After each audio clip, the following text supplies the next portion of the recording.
Lwaki ombuuza comparison eyo gwe wano wooyise olza plot eya 25 decimals awo mu kito kira nsasa awo gwe nsiba nziraba ziri ku milioni 2.5 olowooza bwe bamalira okuzimbako nyumba apartment whether semi-detached or apartments zigenda waggulu. Don't you think they spend about 800 million? I normally see them being marketed on, on sale. Tebazi spending a million runana. Nziraba even a single unit, one single house. Ngabazituna million runana mwatano. It's a matter of choice. Omuntu bw'abadde kwembuulira bw'okwata million runana mwatano n'olutwala wali Kayunga Road na chifu muba mukono. Milioni 8.5 oba togula acres 5 ku 10 n'oteekako project eyo nga bw'ogirabye. Comparison mukola etali ntuufu.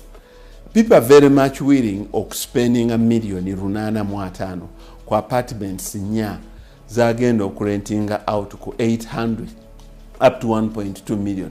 Nabanga jamu 4.5 million or 6 million. Ekyo kyoba kiraba bakyanguyira kibanyumira naye kati ekyo gamba nti kanzi investingemu ente 10 nakozesa abakozi bangi nnyo ekyo tekinyuma ate era n'ekyo ekirala ky'obuuziza nti ente emu oba 2 naye nga zivaamu amata mangi ez'ekibeere ekinene kuggwe kiba kikola kubeeba erya kitono n'ekigendererwa.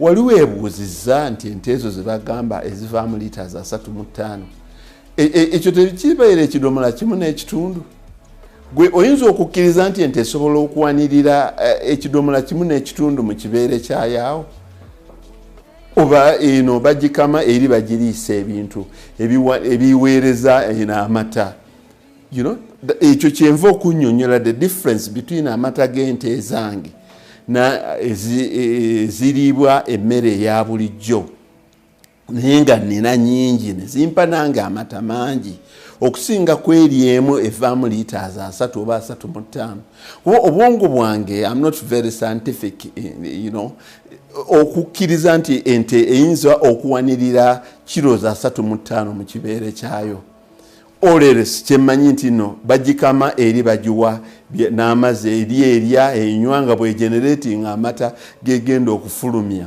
But in the end you have seen the quality of milk. I've told you nti amata gange tugakama kumacha nga abagenda ogatwala bagalindiridde olwokuba baagakakasa nti ente eno baziyita ngando oba nusubulaya ezitali 10 ku 10 zivaamu amata amalungi. Amata agange gasinga kukozesebwa abantu bagenda kukola yogurt era abantu aba balindiridde buli omwaka ayanirako liters 10 nze nzitwala nakawanze nzitwala gindi bagende bakole yogurt avaamu flavors baagala.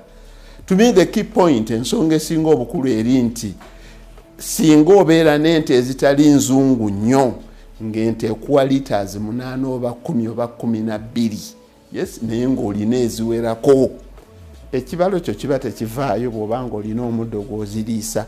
Nze nga bwendi nze sigamba gwe agenda n'ogula ebyokuliisa ku bbali eri nze ngamba nga nze alina ettaka lyange eringi alina omuddo gwange omungi nange nina era okgenda okubeera n'ente 3 nti nzikama mu liita buli emu 3 so omuntu akola ekintu kyawulira nga kyekyo kyekijja mu mbeera gy'alimu.